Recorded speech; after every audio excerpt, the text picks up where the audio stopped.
Lynx had a tough test last night as they had game number 2 where they took on, again, Bethel College, where it looked to be all Bethel there in the first half. Again, Lynx could not buy a basket to save their life. But again, the second half, things definitely started changing for the Lynx. Their defense kind of picked up the intensity a little bit, and then yet again started also making some shots in the second half in that ball game. But Bethel down the stretch was too much for Lincoln in that one as they fall 87-77 there at the end. The Lynx, again, had their chances in that ball game, but again, could not corral it at the end. Again, we could always point fingers and say, you know, if a call would have went this way, a call would have went that way, maybe things would have been different. I get that. Everybody has those, but it's time for no more excuses here today because that was the 23rd ranked team in the country, and we had a tough time. We got the 16th ranked team in the country today in the University of St. Francis, and we're playing on their home floor. So it'll be an interesting matchup here. And stay tuned as I'm Nick Jackson bringing it to you live right here from Fort Wayne, Indiana. Now, with that being said, your Lynx come in to today's matchup 4-3 on the season here in this one, again, following the loss from last night. However, though, St. Francis comes in 4-3 as well, and you're wondering, well, how are they ranked in the top, basically in the top 15, in the top 20 anyway, and 4 wins and 3 losses? Well, let me tell you, because their strength of schedule is stacked. I mean, already in the first 7 games for St. Francis, they have played the number 5 ranked team in the country twice, an Indiana Institute of Technology. They're 1-1 against them. They've also played number 7 team in the country, Cornerstone University.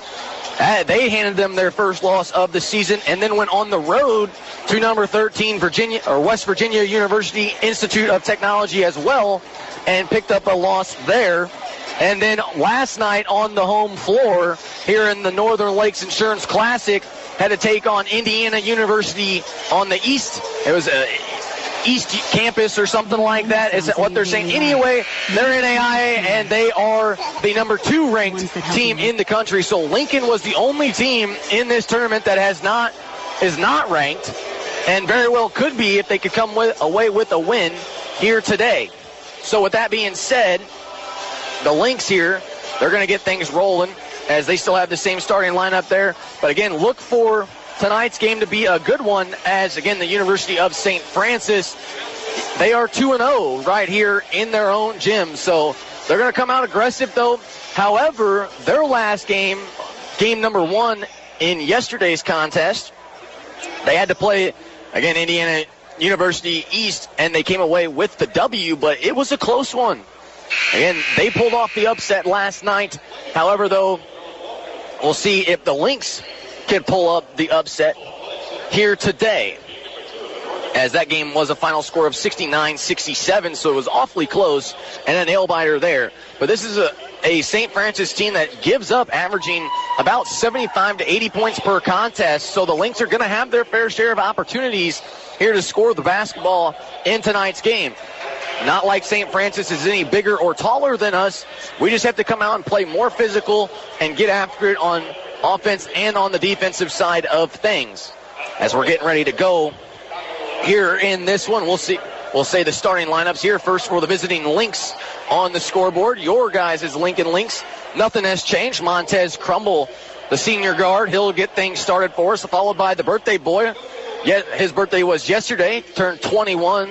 And that's always a special moment there. I'm sure he did not like falling in last night's ball game. I'm sure he wanted to come away with the W. But Trayvon Tyler get things going in the backcourt as well, followed by J.J. Turner getting the start down low, followed by Darnell Latham Jr., who will wear number 12, the sophomore transfer for Coach Lip. And then Julian Powell out of Baytown, Texas. He's going to be the big man down low, as now we're going to have the starting lineup here this time for the home team on the scoreboard, I should say, the University of St. Francis, the Cougars, as they are hosting this Northern Lakes Classic, Insurance Classic as well. Again, their starters, Brandon Johnson, a 6'2 freshman guard out of Fort Wayne, Indiana, will get things started, followed by Chandler White. He'll be another guard, a senior out of Fort Wayne also. And then a number 11, Connor Lotzenheiser, I hope I said that correctly. But again, he'll get the start as well. And then Austin Compton and Hunter Hollowell will round it out there for St. Francis. Again, they're the Cougars on the scoreboard. And once again, they're going to be the home team, so they're going to be in their home whites. Lynx in the road black uniforms in this one. And might have scared off a few St. Francis fans already as they sat down right next to me, realized I was wearing purple because, we bleed purple over at Lincoln College, and they got up and left. So hopefully, maybe it's, I smell, I don't know. There's some bad blood in the water as we're getting set for the tip-off right here. Cougars, Lynx coming your way, and now as Julian Powell wins the tip, throws it into the backcourt, and the Lynx will have the first possession of the ball game. And this will be a good one as Tyler now over to Powell, back to Tyler, kind of playing catch. He's going to get a screen from Powell. It goes to the right side of it. Trying to feed Powell down low, working him early as Turner trying to cut to the basket. Trying to feed him was Powell, but it's tipped out of bounds by the Cougars, so it'll stay with the Lynx right here underneath their own basket. And Latham Jr. set to throw it in underneath the basket here. Look for the alley-oop to Powell. They do throw it into Powell. He's caught up down low, kicks it back out to Crumble. Again, Crumble had 13 points in the loss last night, all coming in the second half as now they feed Powell down low, but it's stolen away by, I believe, Hollowell. And it was Lottenheiser as now the Cougars will have their first possession here of the ball game. Hollowell now over to Johnson. Johnson trying to back him down, back out to Hollowell. He takes a three, no good. Rebounded by Julian Powell. Here come the Lynx yet again, still scoreless here in the first minute of the ball game. Crumble to Turner at the top of the key, looking left to Latham Jr. He's on the left wing. He's going to pull up from downtown, no good, off the back of the iron and out. And the Cougars pull down the rebound. That was White with that one. As now Lotzenheiser has it in the left side corner, back to the top of the key now for White. As they're swinging the ball around, Hollowell down low to Johnson. He drives into the paint, still swinging around. Now back to Lottenheiser at the top of the key. Hollowell with it to Johnson. Johnson now trying to drive in, puts one up off the glass, too strong. Rebounded by Julian Powell. Here comes Tyler now back the other way. We're still scoreless. 18.5 minutes to play. Again, the first half yesterday went very quick as Tyler takes a step back three. No good off the front of the rim. And it's going to be rebounded by Hollowell here for the Cougars. As Cougars pushing the pace here, they get it down low to Johnson. Johnson's going to be blocked by Turner. Gets his own miss, though. Back out to Lotzenheiser. He takes a step back three, no short of the rim, and into the hands of Latham. They're trying to push the pace. They have Tyler in the corner. He thought about it. Instead, he's going to kick it out to Powell. Powell now over to Crumble on the left wing. Thinks about driving baseline, but Lottenheiser's there. He kicks it back out now, as now he feeds the big man Julian Powell down low. He takes a turnaround jumper from the baseline, and he nails it. So the first points of the ball game go to the Lynx right here. Make it 2-0. As here come the Cougars back down the opposite way. Compton now with it. Kicks it now to Hollowell at the top of the key. To Lottenheiser down low to White, who's working on J.J. Turner, who pokes it away. There's a clean steal there. Outlet now to Tyler. Tyler with a bounce pass to Powell. Powell with a mid-range jumper in transition, and he buries home another. And that's the start that we wanted from Julian Powell, as he's got all 4 points here to start the ball game. Cougars now trying to come back the opposite way, still holding on, still scoreless with a big goose egg right now in the first 3 minutes. Here's as Johnson now trying to drive in, kicks it back out to White, to Compton in the left side corner. He drives in, bounce passes one to Hollowell to the top of the key now, and Lottenheiser, but that's poked away. He's trying to save it from going out of bounds, but Lottenheiser ended up just knocking it out of bounds as Turner otherwise would have came up with that steal. So the Lynx playing very aggressively here early in this one. And they're going to have to keep this momentum and keep this pace up all the way throughout the ball game. And the second half was a lot better for the Lynx last time in last night's game, but again, just too far behind. Was down at 17 and 15 at one point as Crumble from the top of the key for three. No. Rebounded by the Cougars in Compton. So Compton now with it. He's guarded by Latham Jr. Lottenheiser now hands it off to White. White guarded by Latham, and a lot of switching going on here for the Lynx as Lottenheiser still has it now out to Compton. Compton from the top of the key for three. No good. Short. Rebounded. Goes out to Crumble. Crumble now at the top of the key trying to drive into the paint, but instead finds Tyler somehow almost throwing it away towards me. Maybe saw the purple and thought I was playing. I don't know. But Tyler now with it with 15 on the shot clock. 16 minutes left to play in the first half. As Julian Powell has a mismatch going down low to Compton. And he's going to face up, turn around jumper, no good by Julian Powell. Rebounded by Lottenheiser and the Cougars. Trying to push the pace here in this one was the Cougars, but now they slow it back down. Compton to Hollowell. Over to Lottenheiser on the right wing. He drives baseline, a no-look pass to Compton. Compton thought about driving in. He does now. Now it's poked away into the hands of Turner, but it still somehow gets into the hands of Hollowell. And now we're going to have a stoppage of play by the officials, as I believe they reset the shot clock when it should not have been.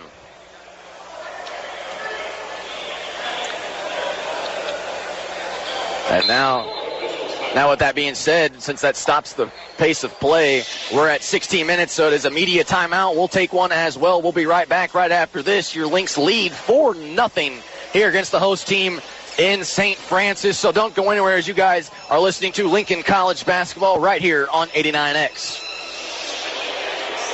WWE superstar Alberto Del Rio, take one. Behold the angry giant. Try it again, Alberto. Behold the angry giant. Perfect. Good luck tonight. Behold Hello? the angry giant. Yay! Read me another one, Dad. This is WWE superstar Alberto Del Rio. It only takes a moment to make a moment. Take time to be a dad today. Visit fatherhood.gov. Brought to you by the U.S. Department of Health and Human Services and the Ad Council. I didn't want to talk. She just sat with me. That was all I really needed. We got back. One day he called me out of the blue. And it's comforting to know that I always can count on him to have my back. She called me from time to time. I really didn't think I'll go on after this one. It took me from being really depressed to feeling like somebody cared to give me some hope. Just that one text. Be there. Your call, your presence, your words, your support. Be there and help save a life. Learn more about preventing suicide at veteranscrisisline.net. We're back at the University of St. Francis, where we got ourselves a doozy here in this one. 4-0 Lincoln out in front of the hometown team right here from Fort Wayne, Indiana, the Cougars in this one, as they still have not been able to crack that goose egg in the first 4 minutes of this ball game. So the Lynx defense really stepping up here at the start of this ball game.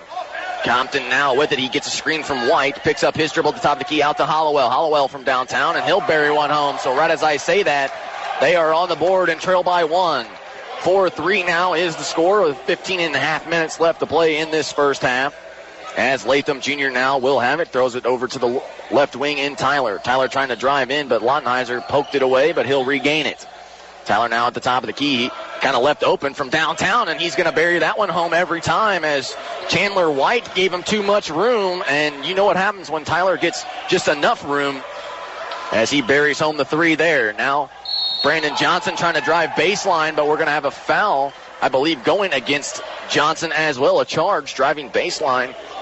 That's going to give the ball right back to this Lynx team, so that's the first foul of the ball game here in this one by either side, as Johnson picks up his first, and it's the team's first as well. Latham Jr. now with it at the top of the key out to Tyler. Tyler on the right wing working on Lottenheiser. He takes a step back jumper off the front of the rim and no good. Almost had a lucky bounce, but instead it's into the hands of Compton for the Cougars. Outlet now to White. White had the lane but lost control of it out of bounds, and it's going to give the ball right back to this Lynx team. So again, the Cougars not off to a good start here on their home floor.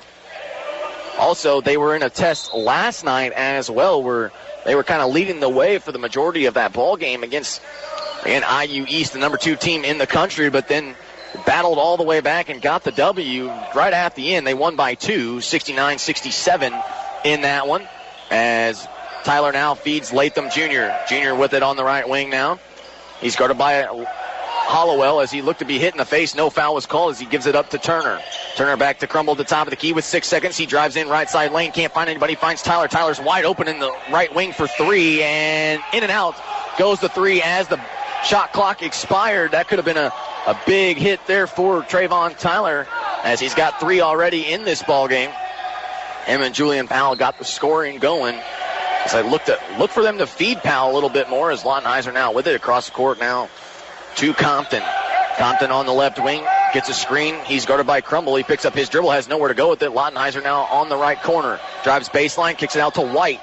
in the left corner with 2 seconds on the shot clock. Compton's just going to have to throw one up off the front of the rim and short, but it's tipped in, batted in the air. Powell was there. Tyler comes down with it out to Latham.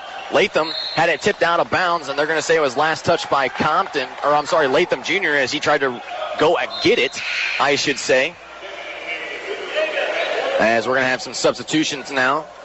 Here comes number 24, Jordan Matthews, into the ball game. They'll get Chandler White, along with number 33, David Miller, a junior from White Big on Michigan. He stands 6'5", as he almost came up with a steal right there, but instead Powell is going to get knocked around in the face there. But Hollowell with the 3 for the Cougars. No, but the tip back by Lottenheiser is in. So make it 7-5 now in favor of Lincoln with 13 minutes to play. Turner now with it at the top of the key over to Latham Jr. Jr. now trying to drive baseline on Hollowell. Takes a step back jumper and he buries it every time. As Latham Jr., that's really been his kind of go-to shot, that mid-range, as he really loves that one. As Compton now with it out to Lottenheiser. As he's trying to drive into the paint, kicks it back out to Hollowell. Trying to drive in left side lane, but stops right at the free throw line. As now Matthews has it, and it's going to be batted out of bounds by Tyler, as Tyler kind of poked that one away. And I was talking with Jordan Matthews a little bit during our first shoot around yesterday. And again, the Cougars were shooting after us, and really it was just kind of like, you know, he was really distant. I just didn't know if he was going to give me information. He did not, by the way, as they find Hollowell in the corner for 3, and he buries home another.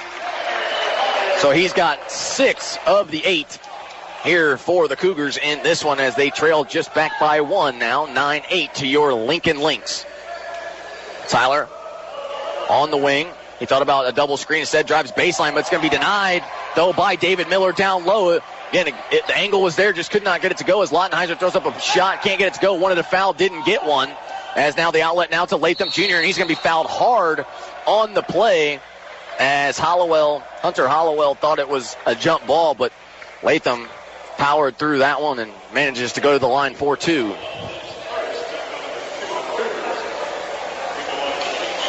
And so Latham Jr. now at the line as the head coach here for the University of St. Francis. Chad Lacrosse is going to call his first timeout here in the half. And this is going to be a 30 timeout, so we'll stay right here. But again, Latham Jr., when we come out of this timeout, will be at the free throw line for 2 opportunities.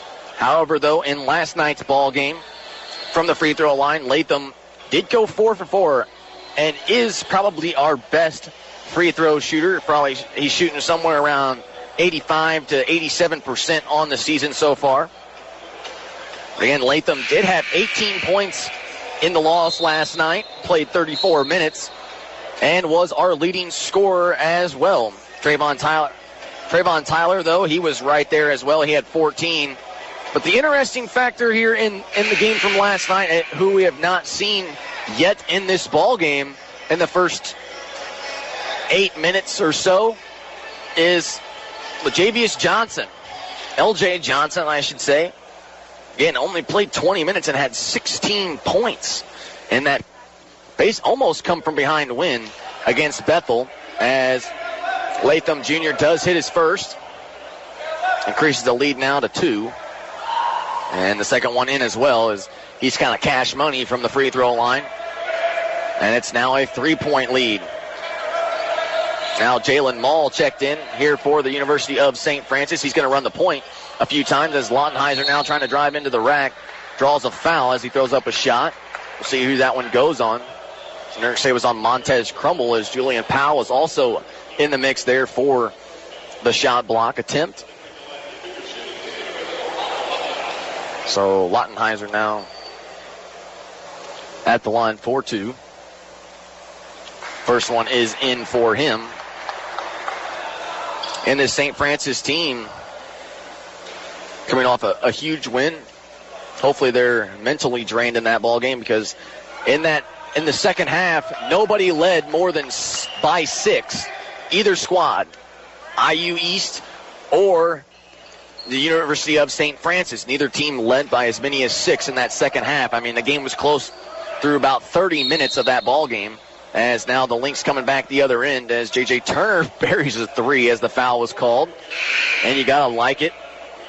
We saw Compton take one when there was a foul called on the other end. Now Turner trying to say, hey, man, I got some range too. Unfortunately, though, it did not count. Foul is going to go on Jordan Matthews, though, his first, team's third in the half for St. Francis, as Tyler now trying to drive baseline, working down low as he feeds Powell. Powell with a mid-range jumper from the baseline as well, and that one will fall. That's really kind of Julian Powell's shot right there. A little 10 feet from the baseline as it's 13-10 now in favor of Lincoln. Matthews now with it for the Cougars to Hollowell at the top of the key, trying to kick it out to Maul, but it's tipped away by Tyler into the hands of Crumble. Outlet now to Latham. Latham Jr. now trying to drive baseline, goes up and under and count the basket and the foul as Latham Jr. is going to go to the rack for one more. As Jordan Matthews got him on the arm on the way down, a little up and under move there from Darnell Latham Jr. And this is where I've kind of been waiting. We've all been saying, we want to see Julian Powell take off. We want to see all these guys take off, but I think Latham Jr. could be a deadly shooter and could really take over a game at any moment in time. Again, still young, only a sophomore, though.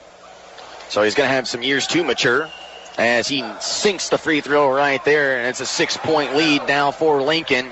16-10 is our score with 11 minutes to play.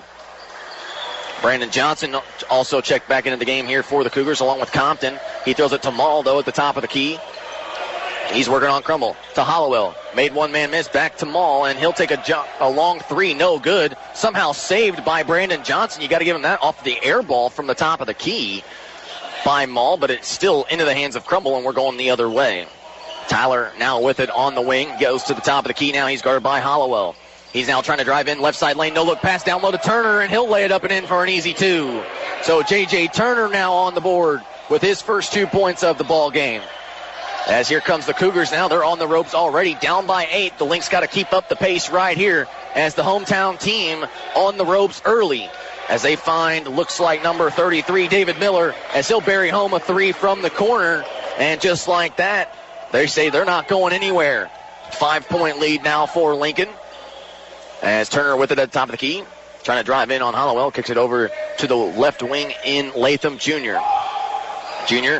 feeds Powell down low across the court pass to Tyler, but throws it over his head and out of bounds. So that's going to give the ball right back to the Cougars here on an unforced turnover. Again, Powell's not usually probably used to making that type of pass here in this one. Normally used to catching those from Trayvon Tyler. Tyler's normally the one that can throw it up high and let the big man go get it. But he just threw it right over Tyler's head right there. 18-13 is the score. 9:45 left to play. Crumble, Latham Jr., Powell, Tyrone Wright, who just checked in, and Tyler all on the floor. As Maul now with it, turnaround, spin move, puts up a floater, can't get it to go. Offensive rebound, though, goes to David Miller. He can't corral it either as Julian Powell pulls down a one-handed board. Here comes Lincoln now back the other way, again in their road blacks. Tyler with it on the right wing. He's working on David Miller, the big man, as they have the mismatch down low, but he's going to take a step back three, and it's not going to matter how big David Miller is, who stands at 6'5". Tyler's just going to shoot right over him. He buries it home, 21-13, with 9 minutes to play in the first half. Lynx looking a lot better than they did the other day, as White kicks it now out to Compton. Compton drives in, but throws it right into the hands of Tyler. Tyler with a fast break opportunity has Maul on his hip. A little good move there. He couldn't corral it, but Powell pulls down an offensive rebound, turn around, right hook, and that one will fall from the baseline. So Julian Powell now, he's got 8 here in the half, and Coach Lacrosse wants to talk things over here as he's down by 10.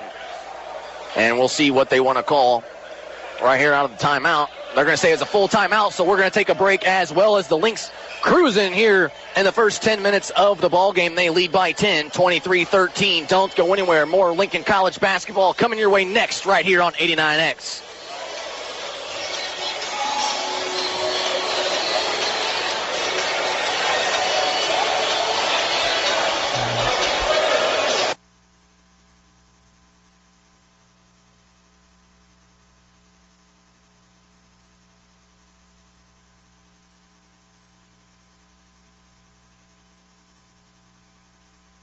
Highway Traffic You went Safety car Administration shopping, and the you Ad meant Council. biz. Visit You aced vehicle history safercar.gov/buckle up for searches more and information. test drives. Most of my family, they never graduated high school, Now so you've I'm got trying to your break that wheels. barrier. If you My daughter manage Brooklyn that, was you also can one get of your the reasons retirement to go plan back on to track. school. Visiting Every day after work, went straight to acewyourretirement.org can school, help. and it With paid off. 401k tips and smart savings strategies, you'll have the info you need to get I more could for not your have future. done it alone. Go to I see the future is really bright for me. aceyourretirement.org because when it comes to speeding past financial challenges, of finishing your high school diploma, you have help. Find free adult education. We're back here at the University of St. Francis. We're coming out of the timeout from La Crosse. They still can't finish underneath the basket right there. That was David Miller who couldn't corral it, as DeAndre Freeman now who checked in along with L.J. Johnson out of the timeout. Could not go coast to coast. There's they feed Compton down low, and he'll finish up and in. So this is really kind of the pace the Lynx want to run. If you want to run and gun, they'll run and gun with you, as Freeman will run the point as he came in for Tyler, and L.J. Johnson came in for Montez Crumble. Julian Powell now down low, working on David Miller as the turnaround left hand could not go for Powell. Looked good, just around the rim it went. 360 action as Maul throws one off the backboard. He can't corral it as Powell pulls down another board there. Again, Powell working great on the offensive and defensive glass. As now L.J. Johnson, they're going to have a foul away from the basketball underneath the basket as well. I think it was going to him, Chandler White and Tyrone Wright were battling down low. And Wright's they're actually going to give the ball to Chandler. He's going to pick up his first foul, team's fifth here in this one. And now we have another media timeout, so we'll just stay right here. Again, 23-15 is your score with 7:45 left to play in this first half. But ironically enough, I've been waiting to say this, and I feel like this is a good time. This has been a great game already in the first, 10 or so minutes that we've played, 13.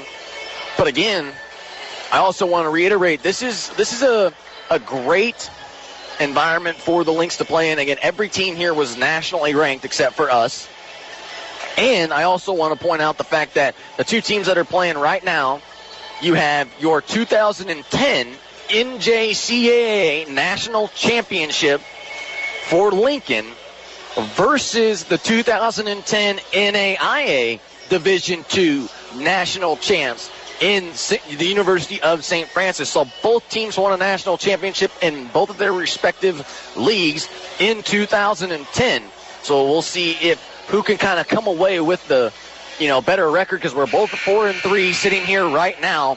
However, though, the Cougars have played a much tougher schedule, and it only continues to get tougher as they still have to play the number 5 ranked team in the country, Marian University, coming up as well, along with Bethel, who's in their conference. So they're going to have to see them down the road as well. I'm sure that's not going to be an easy test. So we'll have to find out coming out of this media timeout. 23-15 is the score, 7:45 left to play. Lynx set to inbound underneath their own basket. Latham Jr. on the baseline. He'll throw it into Turner. And Turner now trying to drive in on Miller, but he's going to be called for a traveling violation there.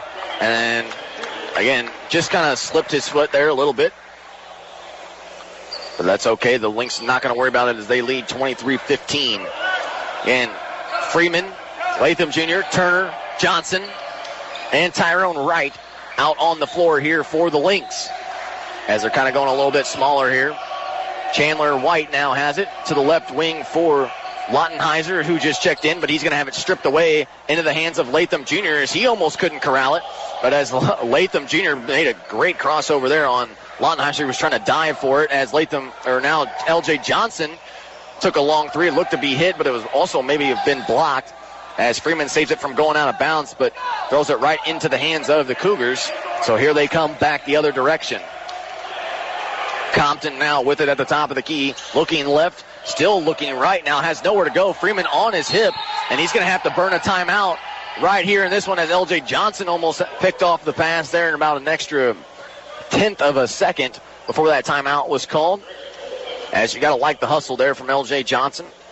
So last, minute and a half or so, we've seen 2 timeouts and a media timeout in this game. Still 23-15 is our score. We got another minute to burn right here in this one. Looking back at yesterday's ball game, though, rounding out, we had 4 players in double figures, but unfortunately could not corral the victory as Lincoln actually outscored Bethel College in that second half. They actually outscored them by 5. They scored 55 points in that second half. Your Lynx did, while only shooting 7 attempts from the three-point line and only making 3 of them here in that one. So that's a huge accomplishment, and I know Coach Leb was not happy at all last night.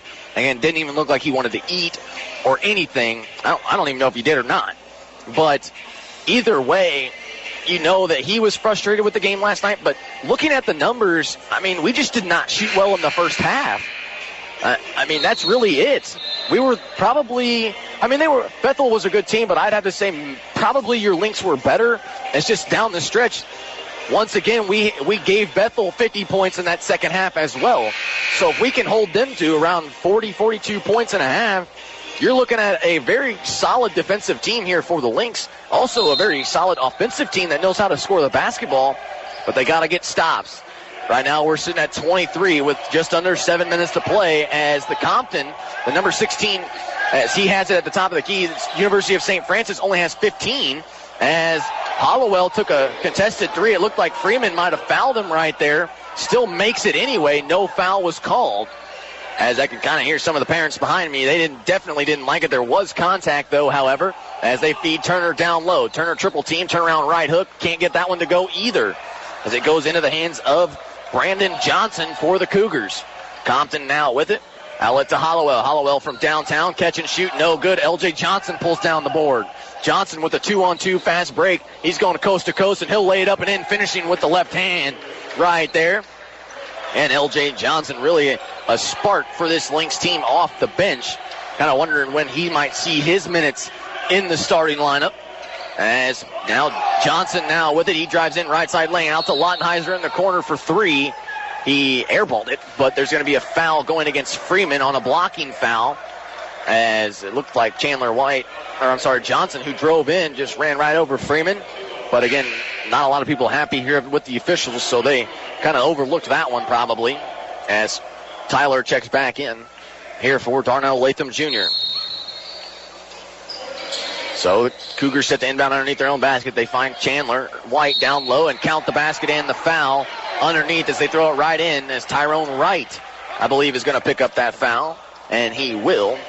He kind of smacked him on the arm on his way down. So 25-20 now with one more free throw coming as Tyrone Wright picks up his first foul of the ballgame, team's third. White at the free throw line. The and one opportunity is good. Here comes Montez Crumble into the ballgame for Tyrone Wright, and he's very frustrated here in this one already. Also, I don't believe he was feeling too well earlier in shoot-around, as a lot of us had upset stomachs from, I don't know, either a Subway or the pizza that we ate the other night. As Freeman now out to Tyler. Tyler from the top of the key. No offensive rebound, though, goes to L.J. Johnson. Johnson between the legs there. A little fancy footwork as he finds Turner down low to Tyler. Out to Johnson. Johnson trying to drive in left side lane. Kicks it back out to Tyler. Tyler thought about a 3 to Crumble on the right wing from downtown. No, as it falls into the hands of Johnson for the Cougars. Lottenheiser now with it. He stops his dribble in mid-stop as he finds Hollowell in the corner for 3. And once again, catch and shoot for Hollowell. And he's really lighting it up here in the first half. He's got 12 of the 24 here for the Cougars. Johnson now feeds Turner. Jumper from the free throw line has been Turner's shot. No good. Wanted a foul. Didn't get one, though. As here comes the Cougars back the other way. They trail by 1. 25-24. As Compton to Johnson now with it at the top of the key. He's guarded very closely by Freeman, trying to drive in left side lane. He's going to be stopped right there, though, by Freeman and Tyler as he kicks it back out to Compton. Compton now trying to drive into the lane as well. Turner was there, could not get it to go. And Chandler somehow with a tip back from his waist gets it to go. And that's going to be the first lead of the ball game here for the Cougars, as it's 26-25 now. Now we have a foul on the other end away from the basketball, going, I believe, against Compton. So that'll be his first, team 6th here in this one. Some interesting calls. Here comes Julian Powell back into the ball game. He'll get DeAndre Freeman So the starting group is back out there except for Latham Jr. as L.J. Johnson in his place right now.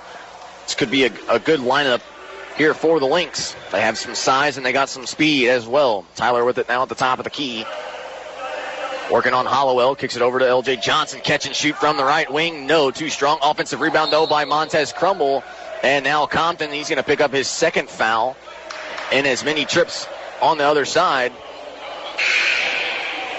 So Compton picks up his second. Here comes Maul in for him, as that was the team's 7th. So Montez Crumble now going to go to the line for a 1-and-1 opportunity. At least I think it's 2 fouls. You never really know with this group. We saw in the game against Bethel yesterday where I believe it was Ryan Lutz, who had 5 fouls and fouled out near the end. But then they said he had 4 fouls, and he got to stay in the ball game and then hit a big 3 down the stretch when the Lynx were only down by 4. It kind of solidified that deal with about 40 seconds left to go. So kind of interesting the way it works here, but the first free throw from Crumble is good. And Crumble from the line yesterday was also 7 for 7. He was perfect. So him and Latham Jr. really the two kind of key free throw factors here in this one. As that one in as well, make it 27-26 as the Lynx retake the lead right here in this one. Maul trying to bring it up the floor here for the Cougars as he's going to hand it off to Londenheiser to the top of the key now, and White swinging it to the right wing in Hollowell. Look for him to post up and catch a shoot at any time as he almost threw that one away, trying to find Londenheiser on the corner. Maul now with it at the top of the key with 15 on the shot clock to Hollowell. Back out to Londenheiser, but it's tipped in by Tyler, and it's into the hands of Chandler White. As now that one's still loose on the floor, and now we have a foul going against Montez Crumble as it was a loose ball on the floor. Both players were fighting for it, and I don't know about if that was a good foul or not, as it was a loose ball, and everybody for the Lynx is kind of going, what just happened here? But Chandler White definitely lost control of it. It looked like it was going to be possession of the Lynx. Crumble kind of poked it away, but then they drew a foul and saying that he held White from getting to the second opportunity for him to get it, but the ball was 4 feet to his left. There was no chance for him to get it. Interesting, as Crumble is going to pick up his second, team's 4th in this one. We lead by 1, 27-26 over the number 16 team in the country, the Cougars of St. Francis. White now down low to Miller, who checked back into the ball game. Working on Julian Powell, turn around right hook, post up, and that one is in over Julian Powell. Nothing much he could do there. Good defense, just a better shot right there. 28-27 now, 3:15 left to play in this first half. As Turner with it at the top of the key to Tyler. Now Johnson, who came off a screen, finds Latham Jr. in the corner for 3, and you know it. Latham Jr. is a very dangerous shooter for the Lynx, and he showed it right there as he's got 10 here in the half.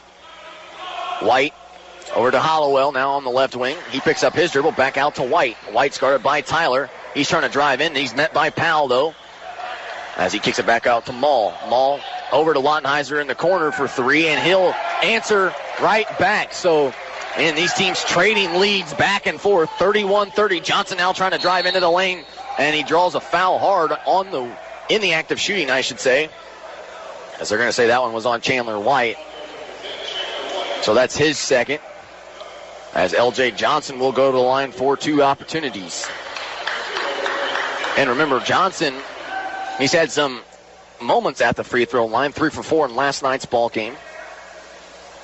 As the first one rattles in for him there. He hit a big couple game-tying free throws against the William Penn, the number 2 team in the country, to get us tied, but then unfortunately Lynx fell in that one, giving up a late bucket, and then could not.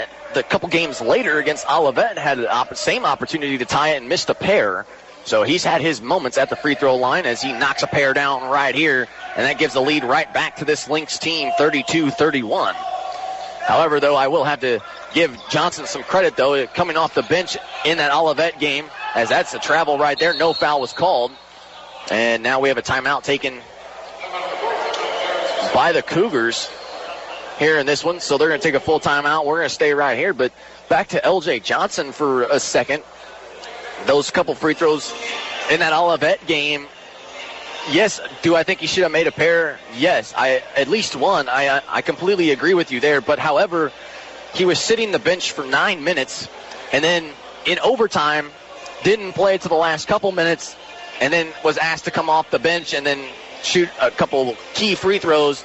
And the first one was off the back of the rim, and then the second one was off the front of the rim, and just kind of miscalculated that judgment. Maybe it was because he wasn't warmed up. I have no idea. I'm not a basketball expert per se, but I do know that something had to be a reason there for L.J. Johnson to miss 2 free throws.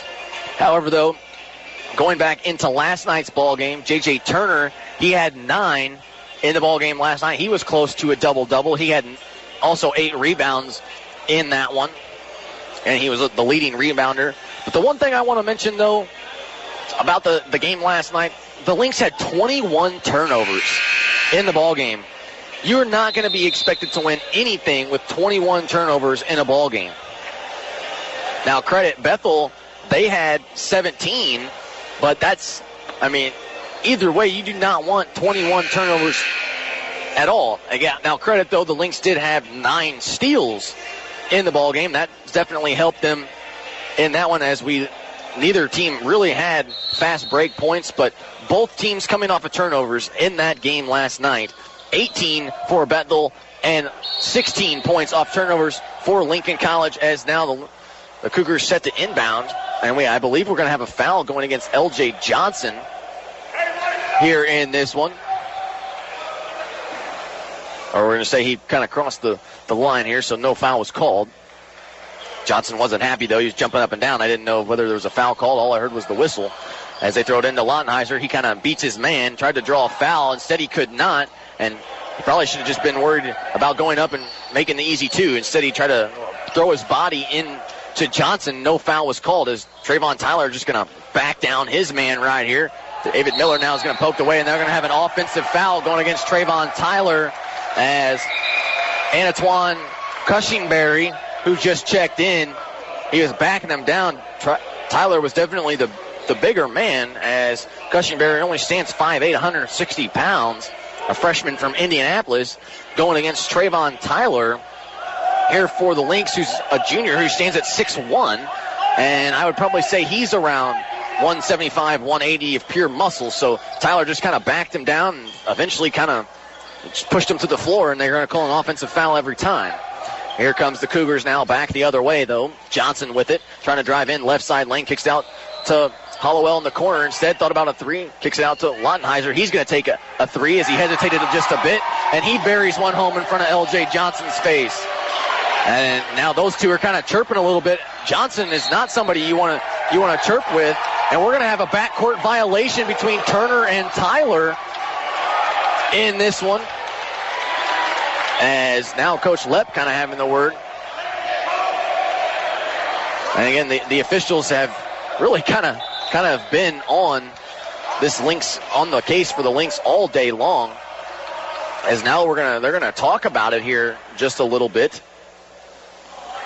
We'll see what exactly is going on. Didn't look like an over or backcourt violation, but it was awfully close, and those are one of those calls where it's like it shouldn't even have been that close to begin with at all. So that they're going to get the benefit of the doubt here because they're the home team. Minute and a half to play, 32-34. Again, Lynx trail by 2 as Johnson with it. He's trying to drive in, kicks it out to Cushingberry. Over to Hollowell for 3. No. It's Cushingberry tips it back out and into Lautenheiser. Lautenheiser now feeds Johnson in the left corner. And it's a fresh 30 here for the Cougars as we're right at a minute to play. Johnson to Hollowell in the right side corner. Makes one man miss. Takes a jumper. No good. Johnson pulls down the rebound for the Lynx. Outlet to Tyler. A 2-on-1 fast break. Tyler goes right around Cushingberry, but he's going to be fouled hard by Hollowell, who was trailing him because Tyler stopped. And now I believe we have a technical foul.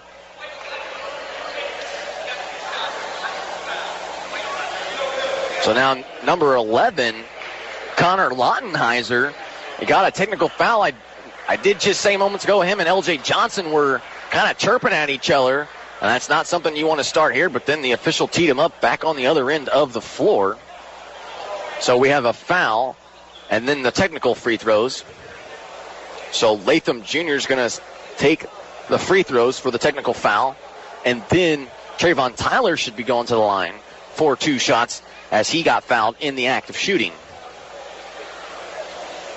So we're still kind of talking this over. So they do say Latham is going to have a pair, and then Tyler will have a pair as well. So this could be a 4-point swing here for the Lynx. As Latham, nothing but net in the first one as he hits his first. Second one off the rim and drops for him as well. So who's ever yelling behind me, it did not work. But Trayvon Tyler now will go to the line for 2 shots. And Latham, so far in this ball game, has the number that he wears on his chest, as he's got 12 in this first half alone. It's Trayvon Tyler, who's kind of had some rough patches at the free throw line at times. He sinks his first with a ton of confidence right there. And you could see it with Tyler a few times as well, where he could be confident from anywhere on the floor, but then he stepped up to that free throw line, and you could see all those misses and all those thoughts were rolling through his head as he sinks nothing but net on both of them here in this one. So hopefully that'll get his confidence rolling back from the free throw line as well, as now that one was a kick ball violation by Latham Jr., who, again, kind of trapping a little bit here in the backcourt. As Crushing Berries looks like he's going to take the inbounds. Hollowell set to throw it in. As, again, they will now throw it in to Colin Martin, who just checked into the ball game for Lautenheiser. As Crushing Berry now finds Johnson after the press. Kicks it back out to Crushing Berry now as there's 38 seconds left to play, 15 on the shot clock. Cougars with the basketball as they trail by 2 to your Lincoln Lynx. They feed David Miller down low. He drives baseline. Just a hair too strong there as Johnson pulls down a big board. Shot clock turned off here, and the Lynx can hold for the final shot in the first half. We're at 20 seconds to play, 36-34 Lincoln in this one. And also very impressive, too, for the Lynx. Only 5 team fouls committed in the half. Unless there's a charge here or something, that should stand. As Tyler's looking for a screen, he's calling it out. There's 5 seconds to go. He's got David Miller on him with 2. Going to have to throw up a prayer, and they're going to call a foul at the end of the buzzer with half a second to go. As, again, Lacrosse not happy about that one, but Hollowell and David Miller were both right there. Tyler just kind of forced one up, and then they called the foul. Unfortunately for the Cougars, it was the right call. So David Miller is going to pick up his first foul here in this one. Team's 10th in this one. As Tyler once again at the line for 2. Second one no good by Trayvon Tyler. As gotta love the University of St. Francis fans / parents, as they are really behind their ball club here. As second one no good as well. Trayvon Tyler just talked about it, saying that he looked comfortable at the free throw line, just misses a pair right there. Hopefully I didn't just jinx him in this one, but now the whole crowd's starting to get into it because Tyler's missed a pair, and he sinks the third and final one in that one as they throw it right in, and Hollowell will just slowly walk to the locker room here as the University of St. Francis, they are not pleased right now, but your Lynx lead at halftime by 3, 37-34 over the host team, University of St. Francis, also the 16th team in the country. So with that being said, here was a great first half for the Lynx. Again, a very high-scoring offensive half.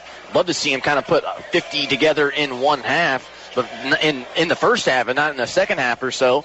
But 37 is a good stop right there. I mean, yesterday we only had, I believe, 24 at halftime, so it's not something that we're used to doing too well. So the Lynx, much better first half here than yesterday. Once again, they also have the lead as well, but really the man to beat, though, is Darnell Latham Jr., who's got 12 in the half alone already, followed by the big man Julian Powell down low, who also has 8, and he was kind of on the bench there in the last couple of minutes due to some foul issues. Actually, he doesn't even have any. I should say the only person in the starting lineup with a foul is Trayvon Tyler, and he's got 9 here for the Lynx. So the Lynx, much better ball movement, much better playing physical as a team, and they're keeping, again, St. Francis on their toes here in this one as we're going to head to break. 37-34 as we're going to head to halftime here in this one. We'll be back in roughly about 10 minutes or so to get things started, and more stats and analysis coming your way in a minute, so don't go anywhere as your Lynx lead by 3, 37-34, and you're listening to Lincoln College basketball right here on 89X. Most of my family, they never graduated high school, so I'm trying to break that barrier. My daughter, Brooklyn, was also a motivation for me to go back to school. Every day after work, went straight to school, and it paid off. At age 26, Kareem finished his high school diploma. I could not have done it alone. I see the future is really bright for me. No one gets a diploma alone. If you're thinking of finishing your high school diploma, you have help. Find free adult education classes near you at finishyourdiploma.org. Brought to you by the Dollar General Literacy Foundation and the There Ad are many Council. sounds in your daily life. Ones that make you smile. Ones that help you relax. And there are some sounds that can help save lives. Wireless emergency alerts, now on many mobile devices, use a unique sound and vibration to bring you critical information about emergencies in your area. With updates from local sources you know and trust, you can be in the know wherever you are. Learn more at ready.gov/alerts. Brought to you by FEMA and the Ad Council.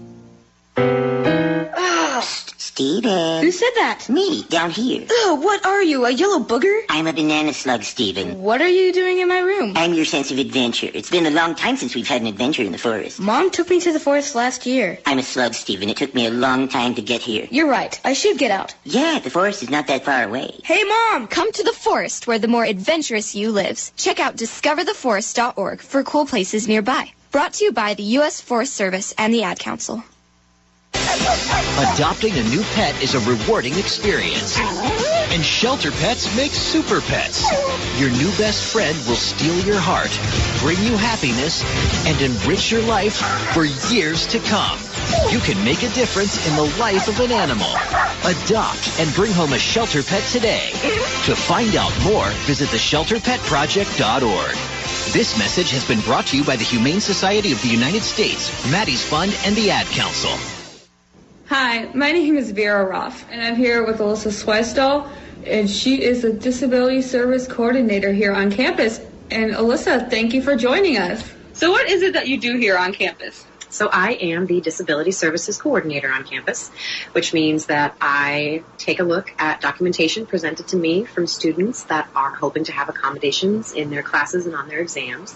And then based on that documentation, we can provide accommodations, we can provide support services, we can provide alternative versions of textbooks and other alternative formats for learning materials. So pretty much whatever a student needs while they're here on campus, if it's related to their disability, I'm the person. You also run the Access Program, so what is the Access Program? The Access Program is a program that's housed within the Office for Disability Services, but it's actually not just closed for students with disabilities. We are opening the program up to serve any student that would like to be a better student. So the Access Program includes a couple of different features, the first of which being Access Prep Week. So Access Prep Week starts off with students coming to campus the week before their freshman year, or whatever their first year on campus is going to be if they're a transfer student.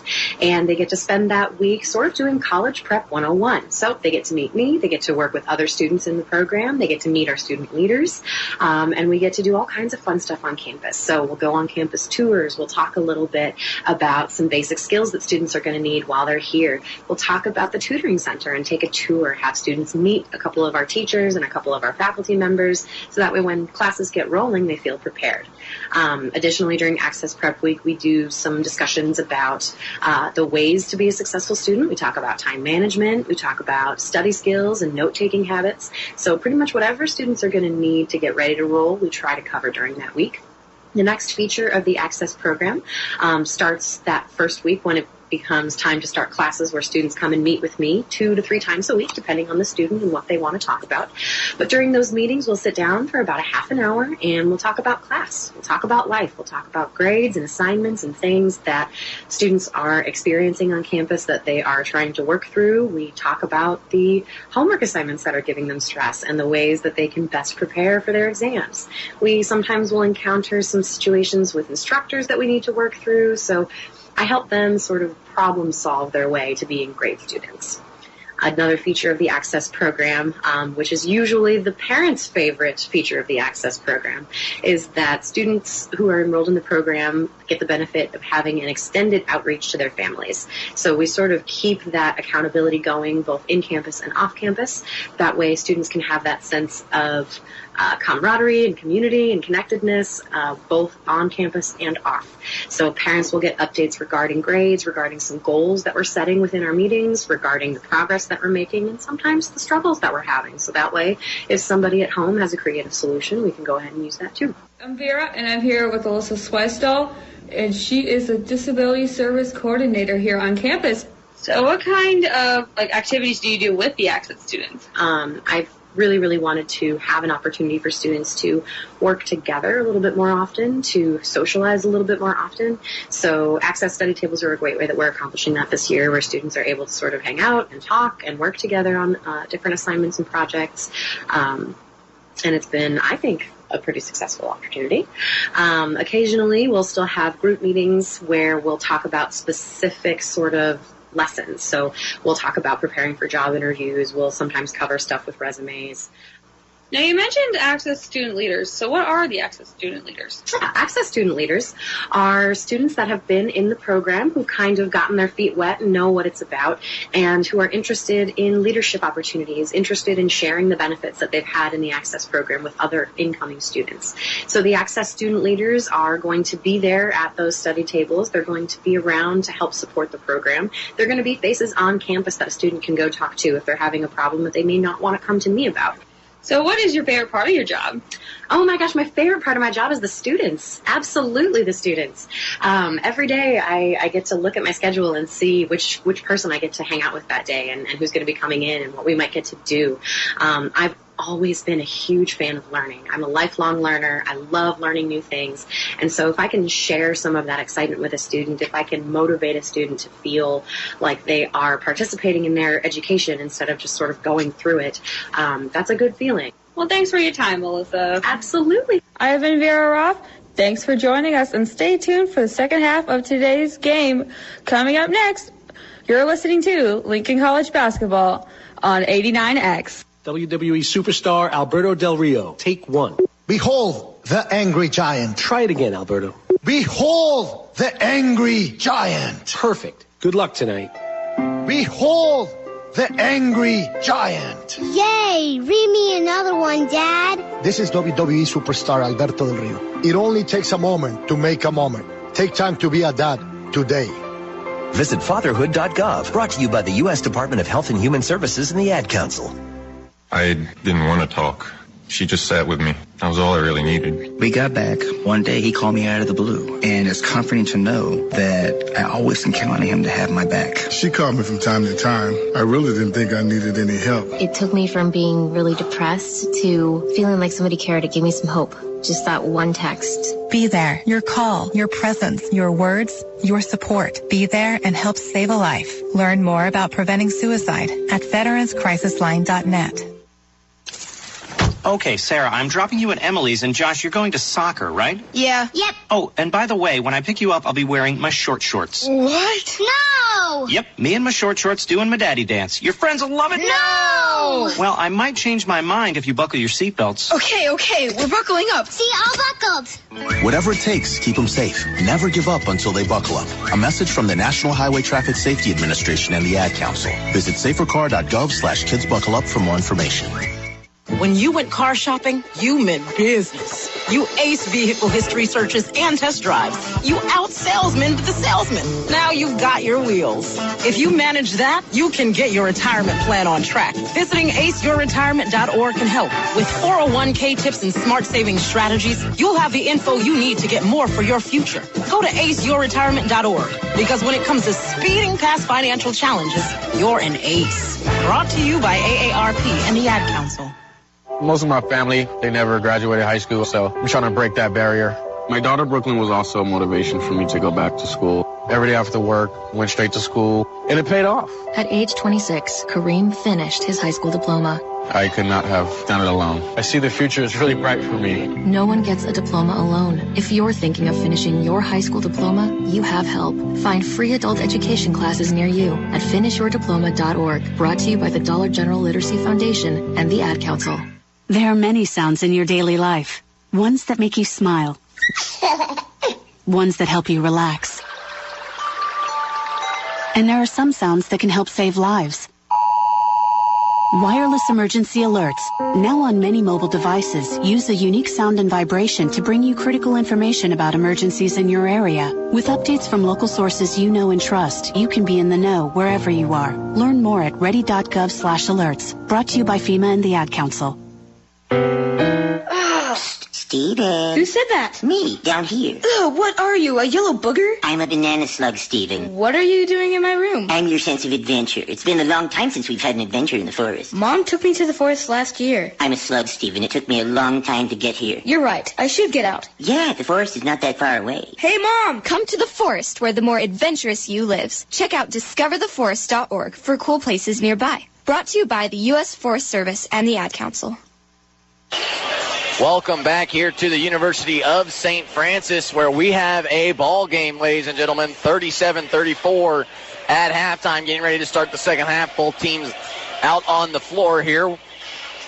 About 2.5 minutes or so getting set. But again, looking at some of the first half stats here for Lincoln, much better shooting offensively in the first half than they did the other day. Again, 8 for 26 in the ball game yesterday. 11 for 27. We're shooting 40% here from the field in the second half. Much, much better from the Lynx. However, though, we're kind of roles are reversed here. The three-point percentage, just 3 of 10 from behind the arc. Shooting, again, pretty easy math there, 30% from the perimeter. And from the free throw line, this is probably the best free throw stat that I've seen so far from the season when it comes to more free throws than just 2 or 4. Lynx went 12 for 14 in the first half from the free throw line, shooting 85%. So with that being said, that is a much, much better free throw percentage team, and that's the type of free throw percentage we want to see from this Lynx team, along with Coach Lepp. I'm sure he would much appreciate it too as well, that they're shooting much, much better from the line. And, I mean, they're free points. They are free points for a reason, and those are how you capitalize. We've seen both games where we've lost due to free throws and where we have won due to free throws. So, and we kind of went over some of the point totals, as, again, Latham leading the way with 12, followed by Trayvon Tyler with 9, and then Julian Powell had 8.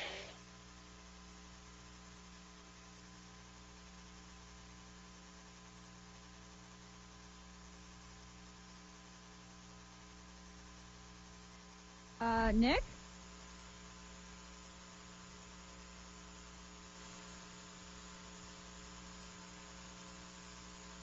Nick, are you there?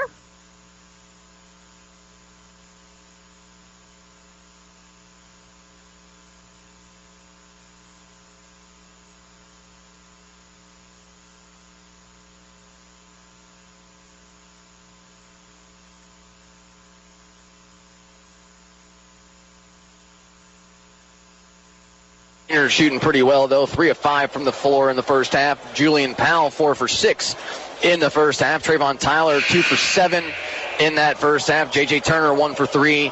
L.J. Johnson, also 1 for 3 in that first half. Crummell is 0 for 2. DeAndre Freeman was 0 for 1.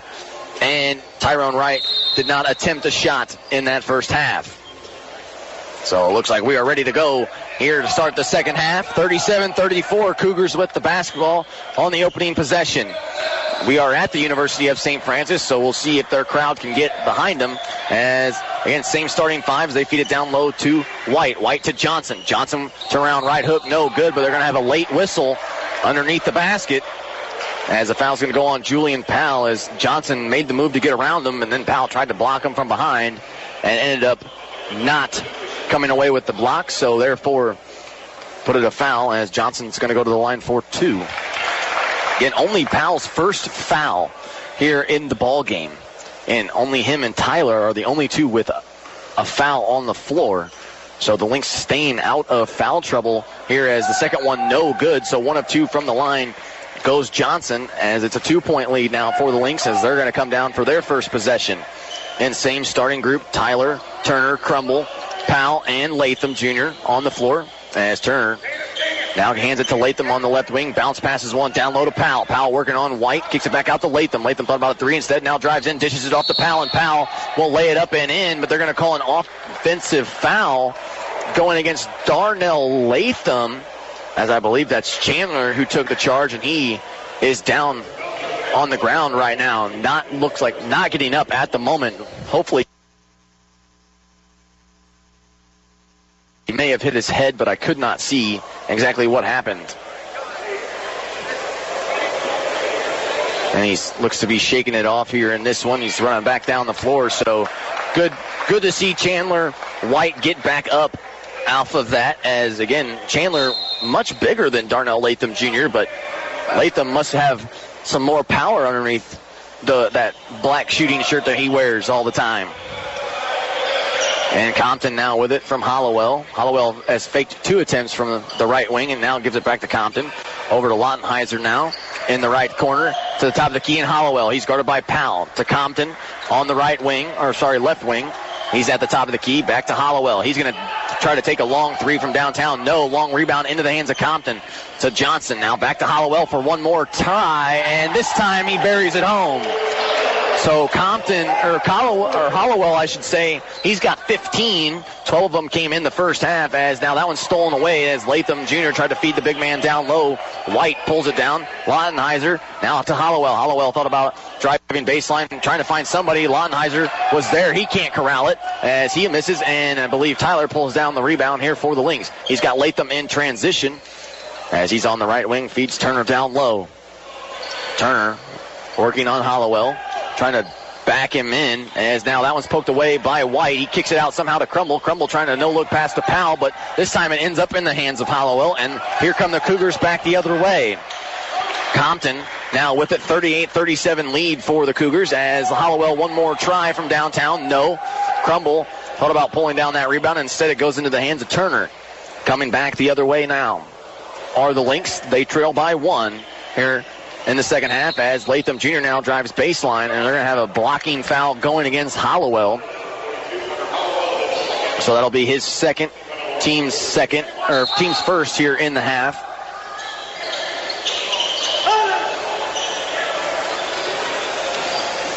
They still have not put up the foul yet, so this could be an interesting choice as well, as Tyler takes the 3 from the corner, no good. That one's saved out of bounds. They'll say it was last touched by Compton. So make that staying right here with the Lynx. I'm kind of trying to watch to see if they keep track of these fouls here, because that hurt us in the ball game yesterday. They did finally put it up on the scoreboard, but the Lynx are set to inbound with 9 seconds underneath their own basket. They throw it into Turner. Turner now poked it away as he finds Latham in the left corner. 5 seconds now on the shot clock. Latham trying to size up Hollowell. He takes a step back 3. Off the front of the rim and rebounded by Compton. 38-37. Here come the Cougars back the other way. Compton now trying to drive into the lane. Stops at the free throw line. Goes left side, but it's going to be denied, though, by Julian Powell, as the big boy got a huge block down low. However, though, it'll stay with the Cougars underneath their own basket with 20 seconds on the shot clock. Again, the Lynx, they only had 6 turnovers in that first half. Much better half for them offensively and defensively, taking care of the basketball. As Compton out to Johnson. Johnson with it now, trying to drive in left side lane, picks up his dribble, back out to Compton now at near mid-quarters. He'll set up the offense with 5 seconds. He drives in left side lane, cannot get it to go. White was there for a second chance opportunity. He couldn't get it to go either, as Turner pulls down the rebound for the Lynx. Here comes Tyler now back the other way. 17 minutes left to play in the ball game. Lynx trail by 1, 38-37. As now Julian Powell from the top of the key for a long range, and the big man showing off some skills as he hits a 3 from the top of the key, and the Lynx regain the lead by 1. Powell puts himself in double figures now with this one, as they're going to say the foot was on the line, so it's going to be a 2. As Turner kind of poked that one away, ball's loose on the floor, and they're going to say it was last touched by Montez Crumble, who poked it away and it was on the floor right in front of the Cougar bench. So it will be Cougar basketball here with 17 on the shot clock. Lynx lead by 1, 39-38. After that long two there from Powell. Again, the mid-range as they find Hollowell. Hollowell across the court now to the right wing and Compton. Compton to the top of the key and Hollowell. He's trying to drive in, kicks it back out to Compton. Compton in the left corner. He takes a turnaround jumper over Crumble and he'll hit. So Compton hits the mid-range jumper right there. And once again, I believe this game's going to go back and forth. Could possibly come down to the final possession here in this one. 40-39, 16 minutes left to play. Lynx with the basketball, and they trail by 1. Crumble trying to feed Turner down low. He's working on Compton. He's double-teamed, trying to feed Powell down low. He saves it from going out of bounds, throws it back out into the backcourt for Crumble. 9 seconds on the shot clock. Feeds Turner down low, turn around, right-hand hook, going towards the baseline. Cannot get it to go, just short. And off the front of the rim and out. Johnson pulls down the rebound. Here comes Compton back the other way. Johnson now with it on the right wing to Lautenheiser, who can set his feet clear as day in the corner for 3, and he'll bury home another. Not somebody you want to get going here for the Cougars is Lautenheiser, as it's now 43-39. See if the Lynx can respond here with 15 and a half minutes to play. Tyler hands it off to Crumble at the top of the key, trying to feed Powell down low. He's working on David Miller. Turnaround hook, can't get it to go, finds Crumble. He takes a step back too as the foot was on the line, and that one will fall for Montez. Crumble, who had 13 in the second half alone last night, gets things started here with his second basket of the ball game. He's now got 4. Johnson to Compton. Compton over to Hollowell, who thought about a 3 now. Back to Compton, to Lautenheiser. Once again thought about a 3 to Compton, yet again on the wing. He drives in, kicks it back out to Lautenheiser on the left wing, catch and shoot from downtown. He money once again, and he gives a look to Montez Crumble. He already picked up one technical foul, almost picked up another right there, as he's kind of been the one that really kind of sparked the offense here for the Cougars. Turner now hands it off to Latham at the top of the key. He's trying to drive in, right side lane, kicks it back out to Tyler. Tyler on Lautenheiser. These two could go back and forth in the second half as well. Tyler drives in, but Lautenheiser pulls it up, and they're going to call a jump ball. Possession arrow will stay, I believe, with the Lynx here in this one, and it's going to be a media timeout. So we'll stay right here as well. But again, Lautenheiser really energizing this Cougar team here in this one, as he hit back-to-back threes on back-to-back possessions for the Cougars, and then came up with a jump ball right there as he kind of almost stripped it away out of Trayvon Tyler. But again, not much going on here for the Lynx. 46-41 though. 14-20 left to play in the ball game. The Lynx kind of led the majority of the way for the first half. It was kind of been back and forth. I wouldn't expect the second half to be any differently here in this one, as this one we heard in the game last night for the University of St. Francis. That second half for about 20-25 minutes or so, the game was no closer, or didn't get any farther than 6 points for either side, as that was the largest lead for both teams. So we'll see what happens here in the next 14 and a half minutes or so on what the Lynx want to do. However, though, the only set that's not in their favor here is the fact that University of St. Francis, they are 2-0 at home. So they have the home crowd advantage. It's their own tournament. And I don't really want to say they hire the officials, because they're doing a pretty good job here in this game. But some of the other games, I'd have to say, I don't know where they kind of got them from. So 46-41. Here's we're getting set to go. Coming out of the jump ball, it was a media timeout taken on the floor. So it will be Lynx basketball. 10 seconds on the shot clock underneath their own basket. Set to inbound is Latham. They throw it into Tyler. Tyler catch and shoot. Count the basket and the foul, as Lautenheiser, who said he was straight up, was not, according to the official, as they are going to call the foul. And it's going to be an and one opportunity right here for Trayvon Tyler at the line. Again, did miss 2 of 3 right before halftime. Has that one coming and misses that one. That one's tipped, as Turner about tipped it out of bounds, and they're going to say it was last touched by Lautenheiser instead of J.J. Turner. I thought it was off of the Cougars as well, but they're going to give the ball to the Cougars here. 46-43, as Tyler could not hit the free throw here in this one, and they're kind of telling Montez Crumble now to back off of Compton, kind of to give him his space here. But again, that's not in the vocabulary for Montez, as Hollowell now feeds Miller down low, is stripped away, ball's loose on the floor. He gets it back though into the paint, as Hollowell now trapped on the left wing out to Johnson. Johnson now trying to find Compton. Drives in, finds Londenheiser in the right corner for three. No, way too strong as Powell couldn't corral the rebound, and Johnson comes down with it. Putback is in. Tyler now on a fast break opportunity. Just goes right past everybody and goes coast to coast. Could have counted the basket and the foul, as now we're going to have, I believe, a delay of game warning here as Trayvon Tyler kind of poked it away from Compton and Johnson here in this one, as Tyrone Wright checks back in for J.J. Turner.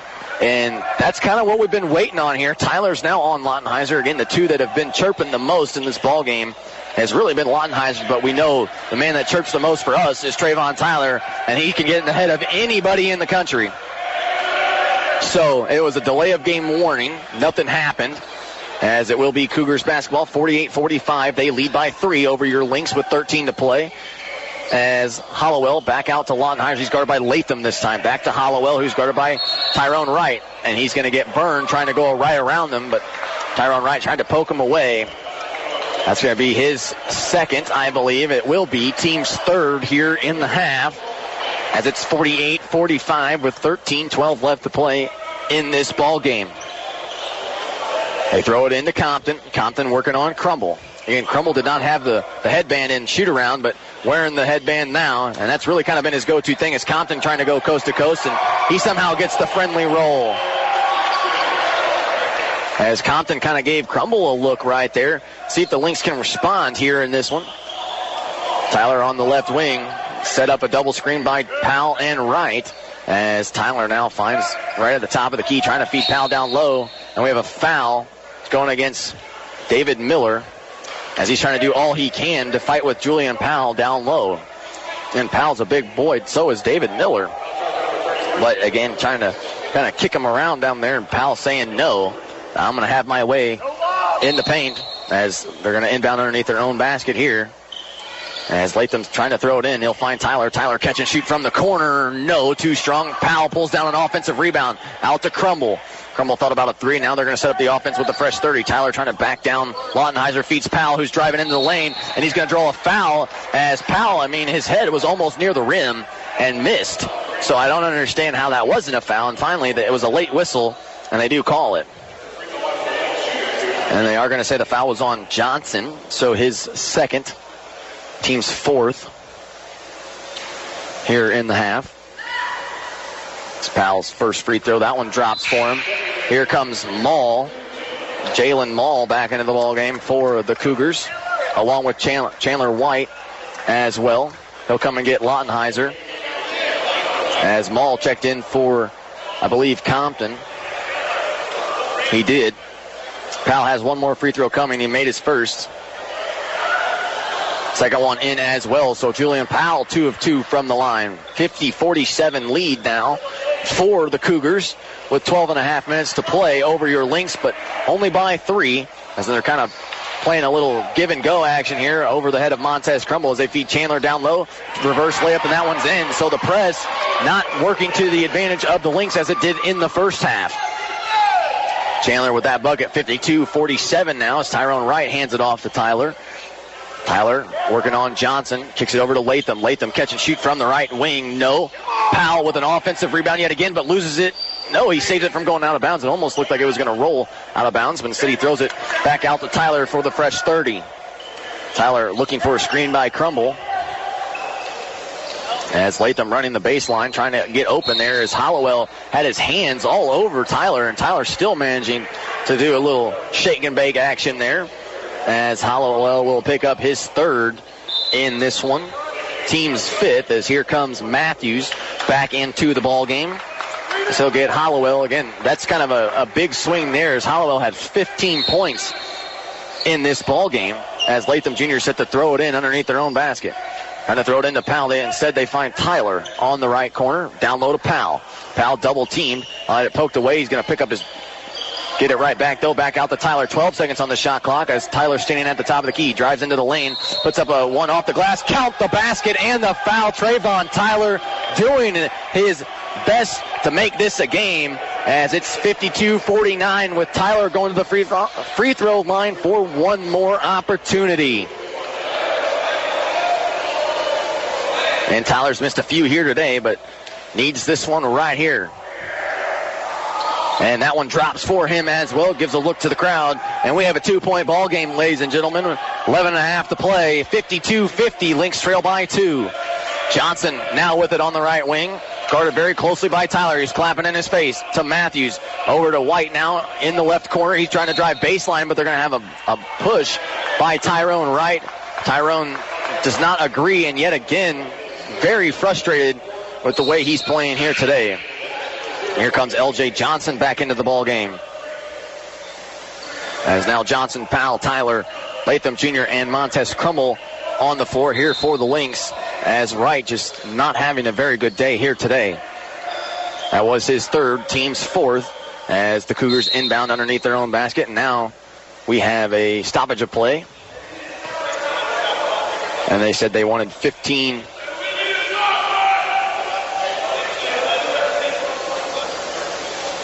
So they put 15 seconds on the shot clock.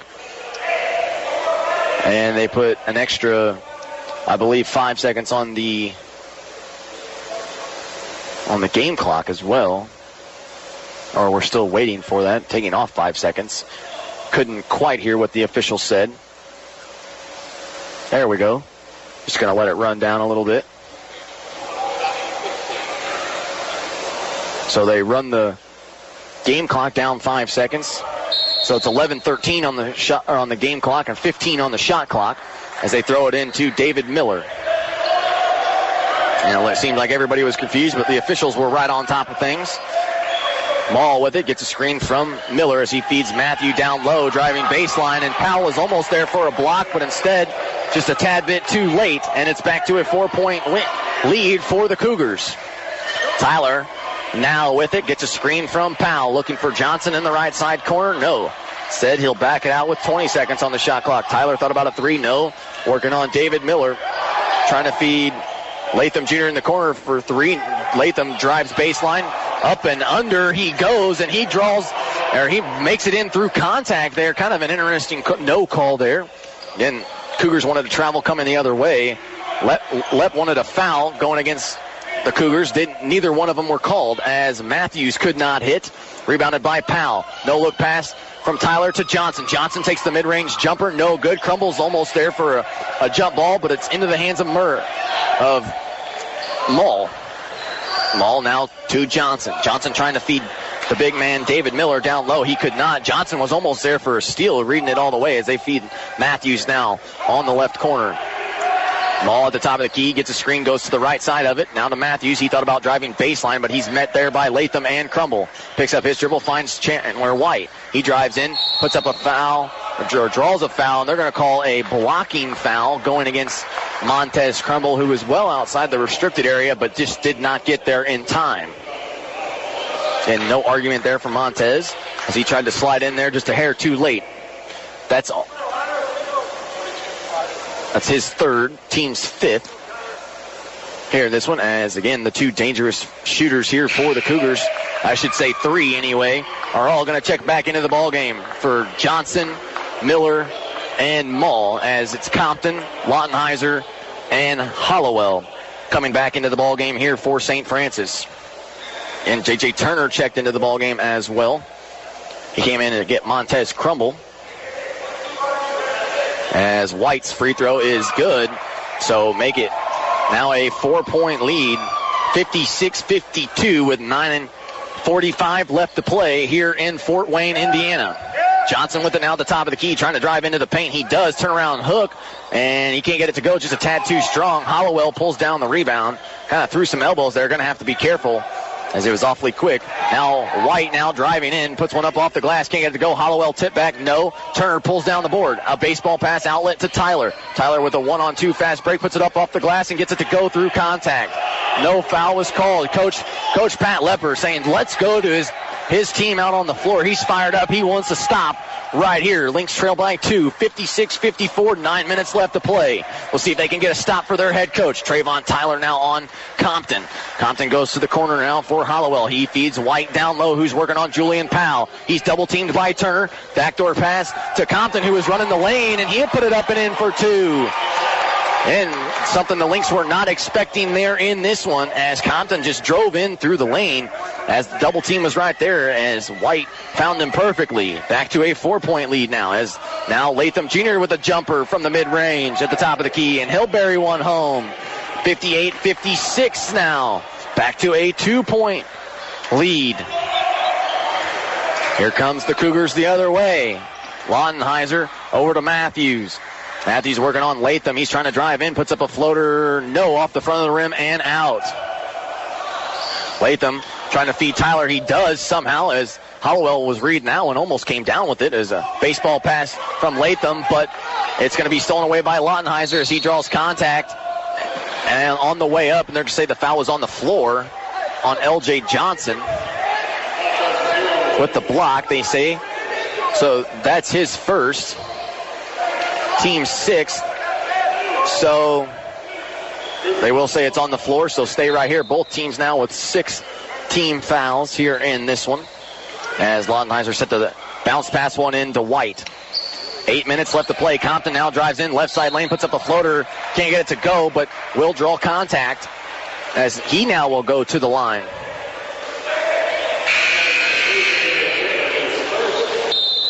So now with 7:58 left remaining, we're going to have a timeout on the floor, media timeout taken.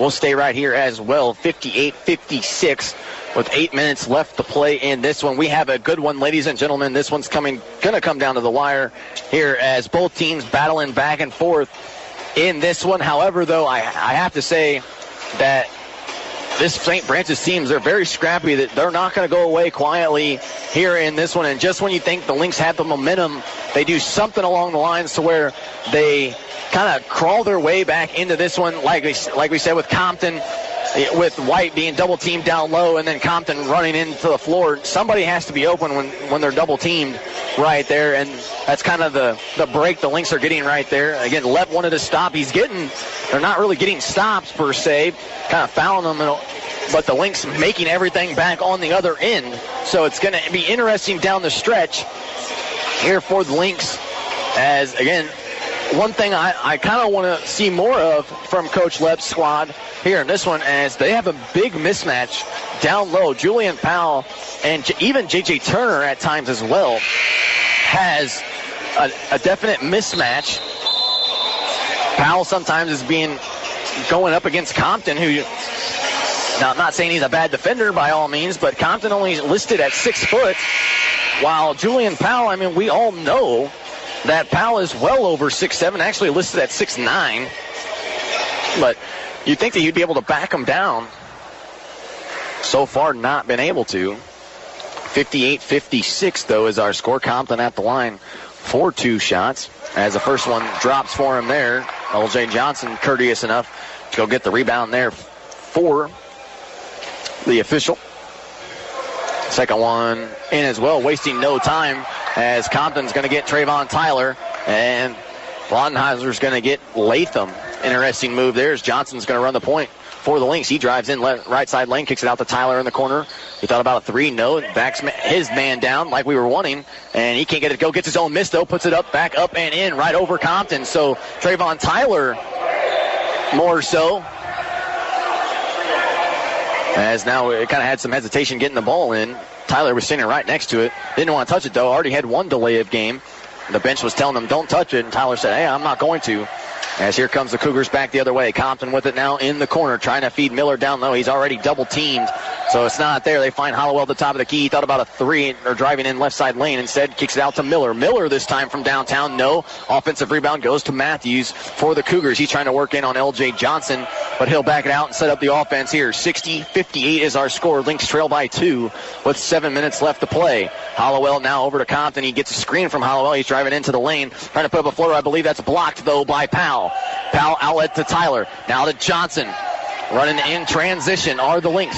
Johnson now is going to hold up and let the rest of his team get back down the floor. 6:45 to play. Lynx trail by 2. See what they want to do here. They do feed Turner down low. He's getting good position, and he count the basket and the foul as J.J. Turner this time in the post. Draws contact and finishes through it anyway. So we're going to see who the foul's going to go on as here comes Johnson back into the game for Matthews as they do put the foul awarded to Matthews. That's his third, team seventh, so both teams with 7 fouls, team fouls in this half. So therefore both teams are in the bonus as Turner at the line for an and one opportunity. And that one's off the back of the rim and out. Hollowell pulls it down, so the Lynx could not capitalize there. We'll stay tied right here at 60 with 6.5 minutes to play. Lottenheiser now hands it off to Johnson, to Compton. Compton now picks up his dribble, and now Hollowell. Hollowell at the top of the key, driving in left side lane, turn around. Can't find anybody to Lottenheiser. He's going to parry a 3 from the top of the key. No, as that one's saved from going out of bounds by Compton. Out to Hollowell from downtown. No, ball's tipped in the air. Compton comes down with another offensive rebound, and the Cougars will set up their offense yet again. That's what hurt us in the first half against Bethel. They're going to have to pull down those defensive boards as Hollowell to Johnson now. Johnson working it. He's guarded by Johnson, kicks it out to Compton. Compton thought about a 3 from the top of the key. No, instead finds Lottenheiser as he drives baseline, goes right around Latham. Could not finish, though, however, as Julian Powell pulls down a huge board.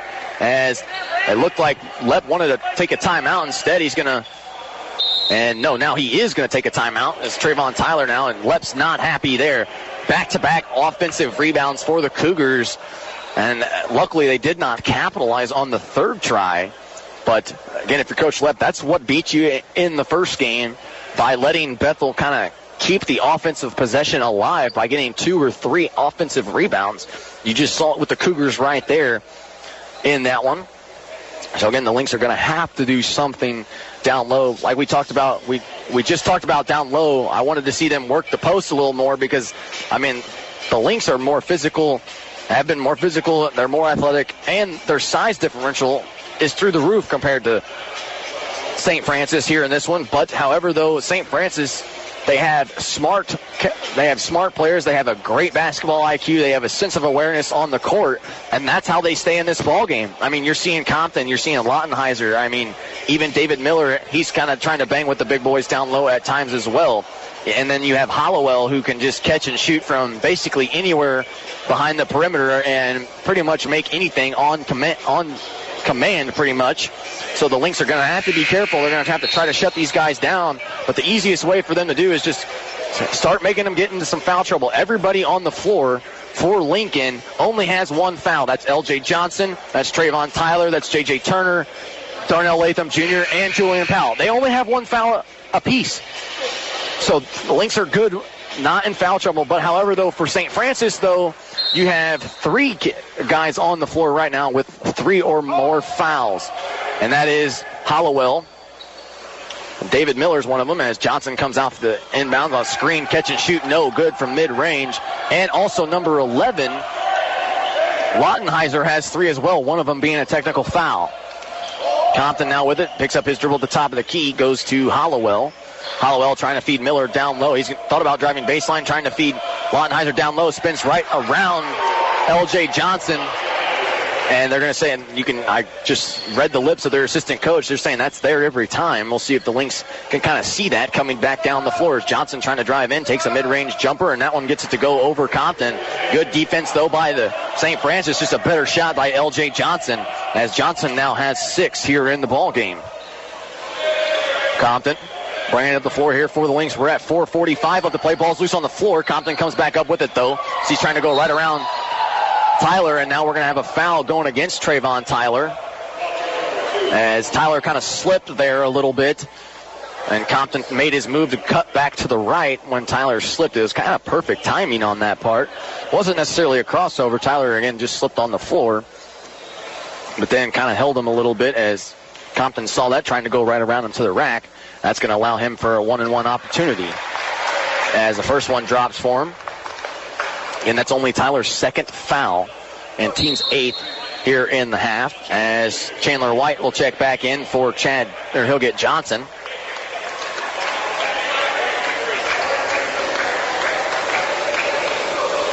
as Compton has one more from the free throw line. That one in as well. So St. Francis deadly from the free throw line as they back the lead up to 2 as it's 64-62, 4:30 left to play in this one. Tyler now gets a screen, goes to the right wing, trying to feed Powell down low. Instead finds Latham. Latham can't corral the pass, and it's outlet to Compton. Compton trying to go coast to coast, and he'll finish through contact. So Compton flexed his muscles there at Darnell Latham Jr. And again, that's not something you want to see here from the Lynx, as Latham just could not corral the pass at the top of the key. Johnson now with it. Coming back the other way, 66-62 as they find Latham in the corner. He's trying to answer for 3, no good. Trying to make up for his mistake, he could not. As Compton now just going to slowly bring it back down the floor, waste about as much time as they possibly can.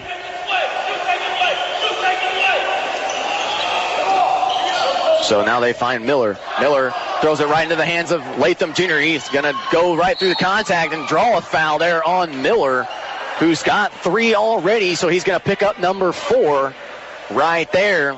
And we'll see what the head coach, Chad Lacrosse, wants to do for St. Francis, as that's going to be his 4th in this one, team's 8th. That's going to send Latham Jr. to the line for 2. I'd have to say Latham Jr. made up for his mistake right there if he could knock down both of these free throws. Does make his first, as here comes L.J. Johnson out of the ball game. Montez Crumble checks back in this one. And haven't seen DeAndre Freeman much in this second half, if at all, as the second one no good by Latham Jr., so it'll stay a 3-point lead for the Cougars as it's 66-63 now.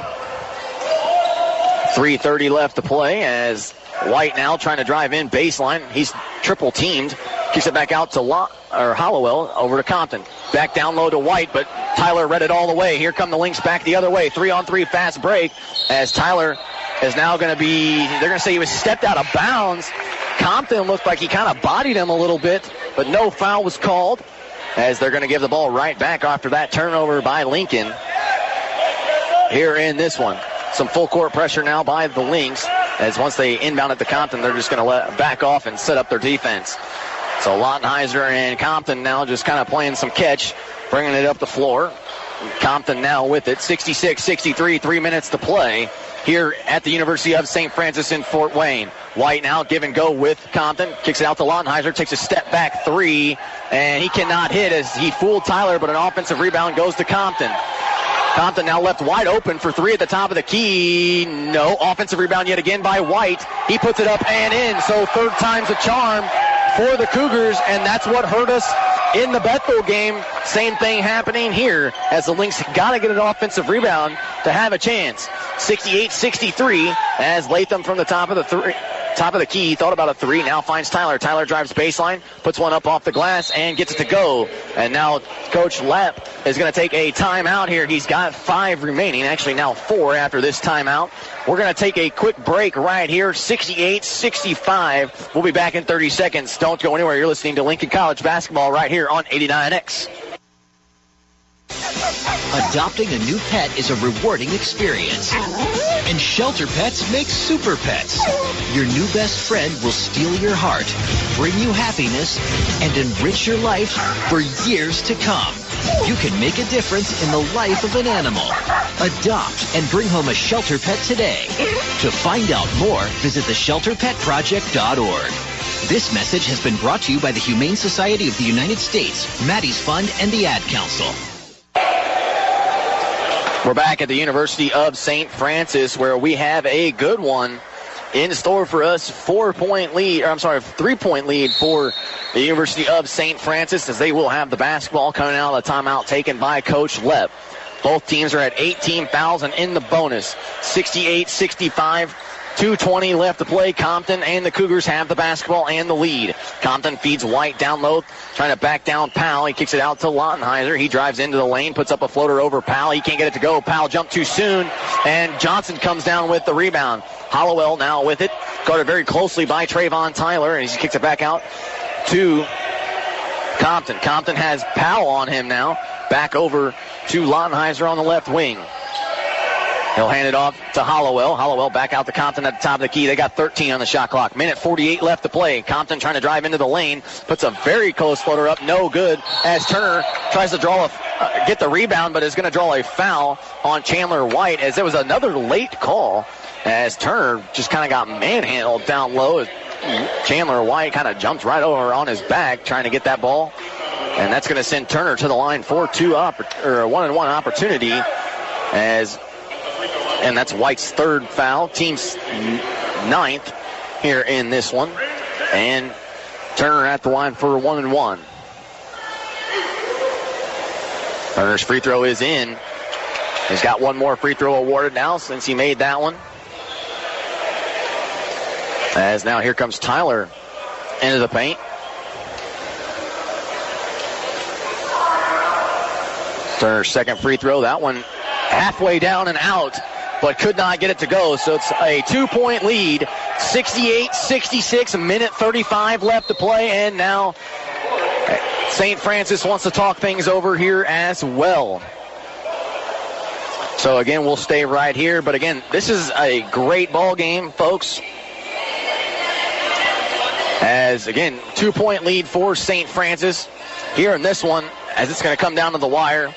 Again, for St. Francis, though, if you're looking at them, looking at some key shooters who are going to be on the floor, 4 of their players are in double figures right now, as it is Chandler, he's got 10. Lautenheiser's, he's got 18. And Compton, he's got 14. And then Hollowell, he's got 15 here for St. Francis. So, again, look for really kind of any one of those guys to kind of take the shot here. Is kind of getting bumped around over here. Man, kids are not careful these days. I wonder if I was like that when I was little.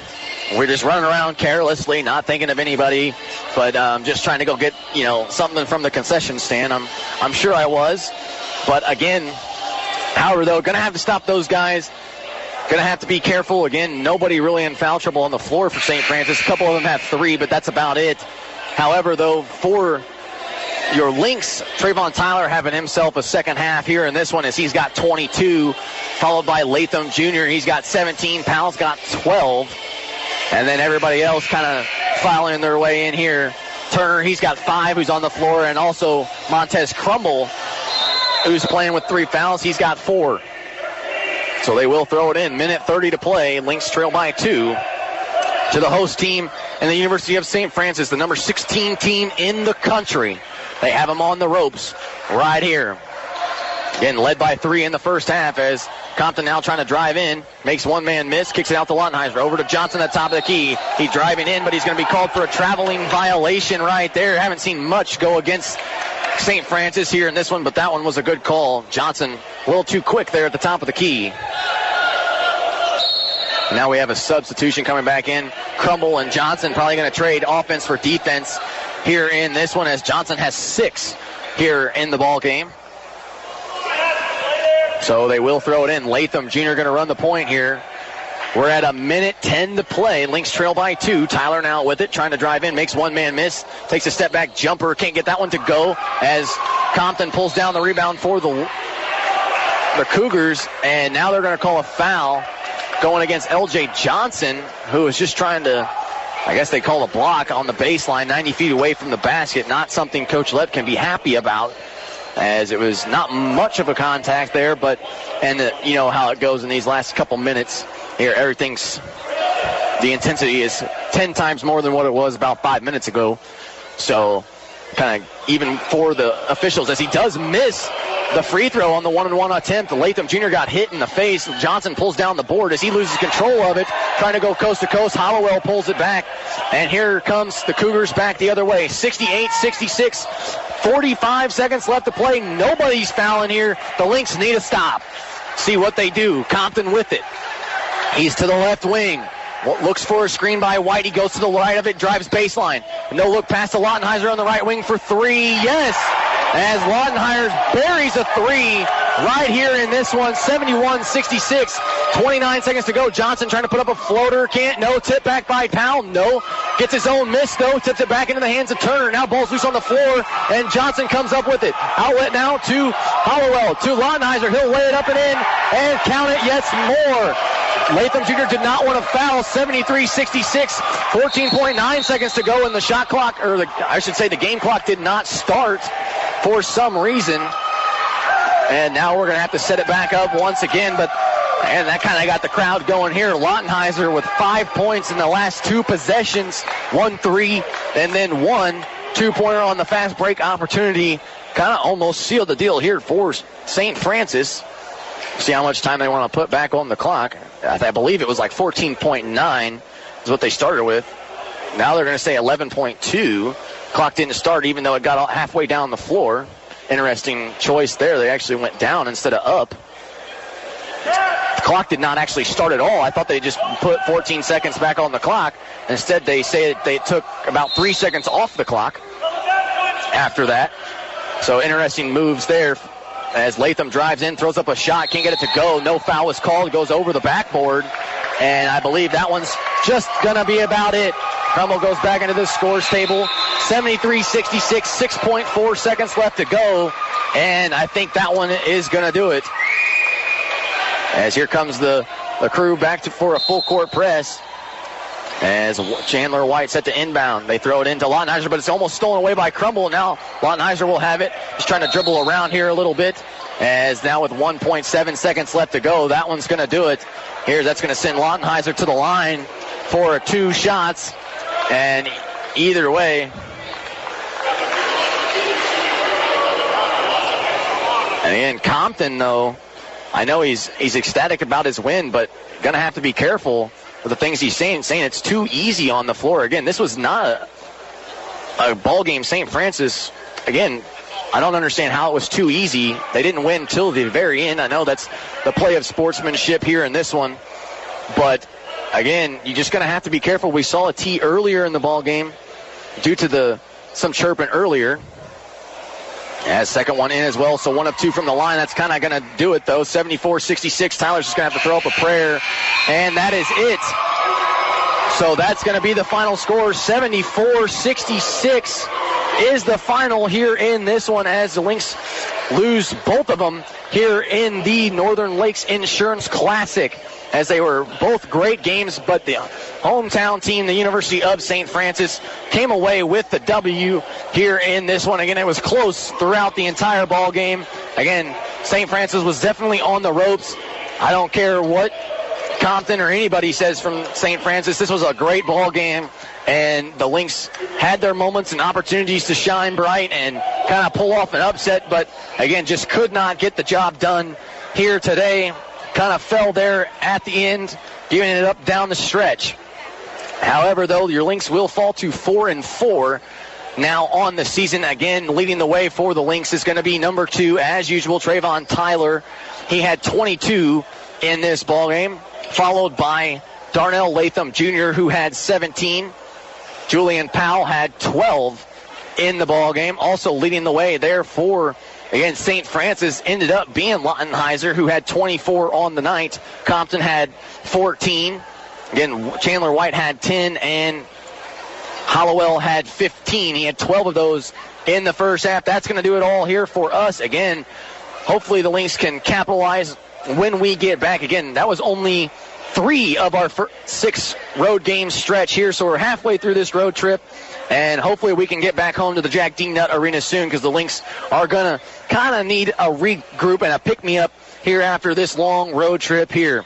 Again, our next broadcast, though, however, will be the 19th. It'll be on Monday, where we will travel to William Woods University. That game will be at 7 p.m. Again, 7 p.m. Central Time. I should say we'll be back in the Central Time Zone, so the times should be the same from here on out. And if not, I will let you know until then. But after that, that's going to do it all here for me today. 74-66 is the final. I'm Nick Jackson signing off here from the University of St. Francis in Fort Wayne. It's been a good one, and hopefully we will see you guys Monday on the 19th. And that's going to do it. Thank you so much for listening to Lincoln College Basketball right here on 89X.